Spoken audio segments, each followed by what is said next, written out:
Hello everyone, I'm Dr. Ashwin Sunil Tamankar. I'm a consultant in Urological Cancer Division as a part of Oncology Division and Robotic Surgery Division of Apollo Hospitals, Mumbai. So here we are going to talk about bladder cancer today, and my pertinent topic for discussion today is muscle invasive bladder cancer. Just to quickly reiterate, bladder cancer is broadly divided into a non-muscle invasive cancers, which are early cancers which are yet to develop into a phase of development into a muscle invasion, and the second phase is muscle invasive phase wherein they actually go into a support layer. जो bladder की जो support की layer होती है उसको हम muscle बोलते हैं, एंड उसमें वो कैंसर जाते हैं, उसको हम मसल इन्वेजिव कैंसर्स बोलते हैं। दोनों की ब्रॉड डिमार्केशंस ऑफ मैनेजमेंट अलग है। नॉन मसल इन्वेजिव कैंसर्स में हम ब्लैडर प्रिजर्व करने का कोशिश करते हैं। मसल इन्वेजिव कैंसर्स का ट्रीटमेंट एस्पेक्ट्स थोड़े से डिफरेंट है। मैं आज थोड़ा सर्जिकल एस्पेक्ट्स के बारे में फोकस कर रहा हूँ। So whenever the cancer goes to the muscle, the primary option which is been described since multiple ages is bladder removal, जिसके बारे में आज हम बात करेंगे। So broader sense यहाँ पे दो ऑप्शंस होते हैं, एक रेडिएशन और एक ब्लैडर रिमूवल। ब्लैडर रिमूवल को जो सर्जरी होती है उसको हम रेडिकल सिस्टेक्टमी बोलते हैं। मेल्स में इसके साथ में प्रोस्टेट निकाली जाती है, so it's a cystoprostatectomy, and females में it is called as anterior exenteration, जिसमें रिप्रोडक्टिव ऑर्गन्स साथ साथ में निकाले जाते हैं along with the uterus and bilateral ovaries. In general ये सर्जरी जो होती है ये बड़ी सर्जरीज है, these are all major surgeries. So patient has to understand the nuances of it. First of all समझ लेते हैं कि इसकी ज़रूरत क्या है, बिकॉज जब वो जो कैंसर मसल लेयर में गया है उसमें हमें पता चलता है कि वहाँ से वो लिम्फ नोड्स में जाता है एंड इवेंचुअली वो स्प्रेड होता है। सो उस स्टेज पे ब्लैडर कैंसर की पेशेंट की सर्वाइवल की आउटकम्स कम आ जाती है, इसलिए ऐसे पेशेंट में प्रायोरिटी बेसिस पे हमें ट्रीटमेंट करनी ज़रूरी होती है। जब वो मसल के लेयर तक जाता है, as I said, it is a main support layer of a bladder. So उस सपोर्ट लेयर के वजह से आगे का स्प्रेड जो होता है वो जल्दी फास्ट होता है। So early stage non muscle invasive phase में ये जो स्प्रेड है लिम्फ नोड्स में या डिस्टेंट ऑर्गन्स में, वो इनिशियल फेज में लिमिटेड होता है, बट मसल इन्वेजिव फेज में ये स्प्रेड जल्दी होता है, इसलिए हमें उसको बराबर से देखना पड़ेगा, and we have to take right action at right point of time to prioritise the treatment, so that हमें उसकी पेशेंट के सर्वाइवल में, मतलब पेशेंट की जो आयु रहती है कैंसर के तरफ से, उसमें जो आउटकम्स आएगी वो बेटर आएगी। अब बात करते हैं सर्जरी के बारे में। सो ये जो सर्जरीज होती है, एक तो फर्स्ट ऑफ ऑल ये सर्जरीज सिर्फ सर्जरी जैसा नहीं किया जाता है, इसके पहले या बाद में कीमोथेरेपी जनरली दी जाती है, जिसको हम नियो एडजुवेंट कीमोथेरेपी बोलते हैं। अगर हम पहले दे या बाद में दे तो उसको हम बोलते हैं adjuvant chemotherapy. So it is majorly a combination. आप सर्जरी करके प्राइमरीली लोकल चीज़ों पे ध्यान दे रहे हो, और कीमोथेरेपी फॉर सिस्टेमिक डिसीज़, मतलब कुछ कैंसर की पेशियाँ जो है ब्लड सर्कुलेशन में है, उसको अज्यूम करके आप कुछ थेरेपीज़ दे रहे हो। हर एक चीज़ की एक अलग अलग स्पेसिफिक इंडिकेशन से उसके इतने डिटेल्स में अभी नहीं जाते, but in a broader sense there are two ways of giving chemotherapy along with surgery, either before or after the surgery. Let's come back to the surgery. Surgery में हम bladder prostate mails में निकालते हैं और bladder और reproductive organs in females निकालते हैं। एक बार ये सब कुछ निकल जाएगा तो obviously we have to formulate a channel for urine to pass, because bladder में हमारी, आपको एनाटॉमी की याद दिलाता हूँ, सो किडनी से जो दोनों नलियाँ आती है उसको यूरेटर बोलते हैं, जो ब्लैडर में ओपन हो रही है। और वहाँ से bladder is a reservoir. So bladder एक बार निकल जाएगा या उसको निकालना पड़ रहा है अगर बिकॉज ऑफ कैंसर, हमें उस यूरिन को बाहर आने के लिए कुछ माध्यम चाहिए, और उस माध्यम के लिए हमें कुछ चीज़ों से, सो ये ऑपरेशन में हमें दो स्टेज में ये ऑपरेशन होता है। एक स्टेज में ब्लैडर रिमूवल होती है जिसको हम एक्सटिर्पेशन बोलते हैं, और सेकंड जो स्टेज है उसको हम रिकंस्ट्रक्शन बोलते हैं। सो रिकंस्ट्रक्शन में हमें ये जो यूरिनरी चैनल्स है वो बनाने हैं। वो दो माध्यम में बनते हैं, एक होता है कॉन्ड्यूट डाइवर्जन और दूसरा होता है नियो ब्लैडर। सो मोटा मोटा अगर बात करेंगे तो एक एक्सटर्नल है और एक इंटरनल है। एक्सटर्नल जो डाइवर्जन है, जो दोनों डाइवर्जेंस में हम बेसिकली क्या यूज़ कर रहे हैं, आंत की एक इंटेस्टाइन की एक पैच को यूज़ कर रहे हैं, जिसको हम आइसोलेट करेंगे। इसकी नॉर्मल इंटेस्टाइन की कंटिन्यूटी अलग तरीके से मेंटेन करेंगे ताकि बाउल का रास्ता और आंत का रास्ता अलग नॉर्मल माध्यम की तरह चलता रहे, और जो आइसोलेटेड इंटेस्टाइन का जो सेगमेंट है उसको दो माध्यम में हम यूज़ करेंगे।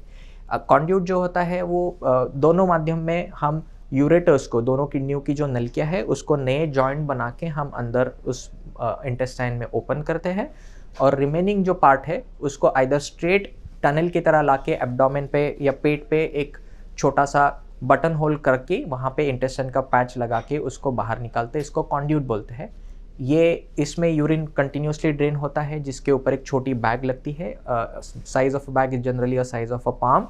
That bag can be very well hidden inside a cloth. ऐसा नहीं होगा कि वो बाहर से दिखेगा. सो बॉडी शेमिंग बहुत बार लोगों को अनफॉर्चुनेटली एक स्टिग्मा होता है जो एक्चुअली इतना ट्रुथ नहीं है. Provided we counsel the patients well, पहले अब उनकी अंडरस्टैंडिंग इस टॉपिक पे अगर अच्छे से हो तो patients do adopt to this well. There are dedicated stoma counselling sessions, there are dedicated stoma nurses जो इस प्रकार के डाइवर्जन को लॉन्ग टर्म मैनेज करती है. इस कॉन्ड्यूट को हम अनदर लैंग्वेज में स्टोमा बोलते हैं. So specialist nurses look after the stoma. ये जो बैग होती है वो हर 7 से 10 दिन में चेंज करनी पड़ती है. एक्सटर्नल बैग होती है, so it's additional pouch which we need to apply. जब हम रेगुलरली उसकी चेंजेस करते हैं तो जनरली इन्फेक्शंस और बाकी सबके चांसेस कम से कम रहते हैं. जो इंटरनल डाइवर्जन है वो आंत की थोड़ी लंबी पीस लेके उसको एक दूसरे के साथ जोड़ के अंदर ही अंदर बनाया जाता है और अपने नेचुरल यूरिन के रास्ते के साथ में उसको नया जोड़ बना के माध्यम क्रिएट किया जाता है. उसको नियो ब्लैडर बोलते हैं, उसी को इंटरनल डाइवर्जन बोलते हैं. सो ये डाइवर्जन्स में एक चीज़ हमें ध्यान रखनी कि दोनों में दिखने में एक इंटरनल है एक एक्सटर्नल है. So everyone will obviously would want to have internal, but हर पेशेंट इंटरनल के लिए एलिजिबल होता है ऐसा नहीं है. So young patients are better suitable for internal.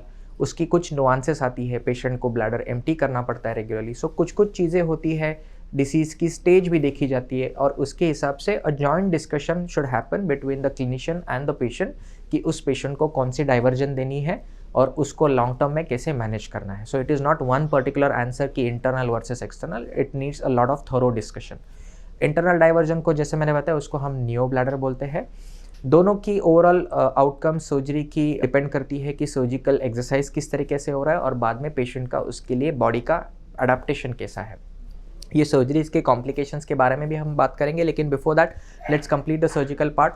इस सर्जरी में हम ब्लैडर के बगल के जो लिम्फ नोड्स होते हैं उसको भी टैकल करते हैं. So entire surgery is removal of bladder and prostate or the anterior exenteration in females along with lymph node dissection and followed by reconstruction which is called as diversion, either external or internal. That is the entire surgical outcome. इसकी advantages क्या है? एक तो ये सही समय पे पूरी ब्लैडर बाहर आती है, तो ब्लैडर के कोई भी आसपास के टिश्यूज़ को या ब्लैडर की जो अंदर की लाइनिंग्स है, एक जगह पे कैंसर आया तो दूसरे जगह पे कैंसर आने का संभावना ऑब्वियसली ज़्यादा होता है. तो ये सब चीज़ें मिनिमाइज़ होती है. पेशेंट की आयु में इम्प्रूवमेंट होती है. सो सर्वाइवल जो हम बोलते हैं, सो T2 डिसीज़ जहाँ पे केवल और केवल डिसीज़ मसल लेयर तक सीमित है, वहाँ पे T2 डिसीज़ में आउटकम्स कई सारी अच्छी आती है. जहाँ पे एक बार ये डिसीज़ थोड़ा सा बाहर आ गया, आउटर लेयर से भी एक लेयर तक बाहर आ गया, तो वहाँ पे उसकी आउटकम्स कम आती है. लेकिन ये हमें पैथोलॉजी पे एक्यूरेटली समझता है, जिसको हम प्रोग्नोस्टिकेशन बोलते हैं.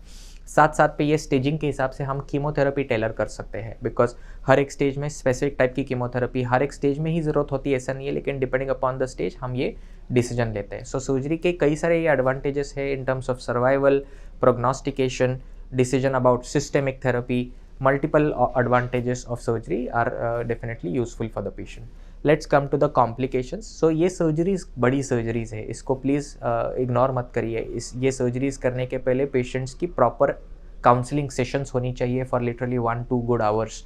सर्जरी में क्या हो सकता है, डाइवर्जेंस में क्या बॉडी के क्वालिटी ऑफ लाइफ पे इम्पैक्ट हो सकता है, क्वालिटी ऑफ लाइफ पैरामीटर्स के ऊपर डिस्कशन क्या होना चाहिए, सब चीज़ें बहुत ज़रूरी है. मोस्ट इंपॉर्टेंटली कॉम्प्लिकेशंस के बारे में बात करना है तो इसमें आप अंडरस्टैंड करोगे तो हम बॉडी में 3 अननेचुरल नए जॉइंट्स बना रहे हैं इन कॉन्ड्यूट. मतलब बावेल से आत एक पीस निकालने के लिए और बावेल की आत एक दूसरे की कंटिन्यूटी मेंटेन करने के लिए एक जॉइंट हो गया, और जो यूरिन की जो चैनल्स है यूरेटर्स है उनको जोड़ने के लिए और 2 चैनल. सो 3 नए जॉइंट्स हो गए हैं एक्सटर्नल डाइवर्जन में. और इंटरनल डाइवर्जन में mini new joints, multiple joints, because हम उसमें आंत की पीस को भी एक दूसरे के साथ जोड़ते हैं.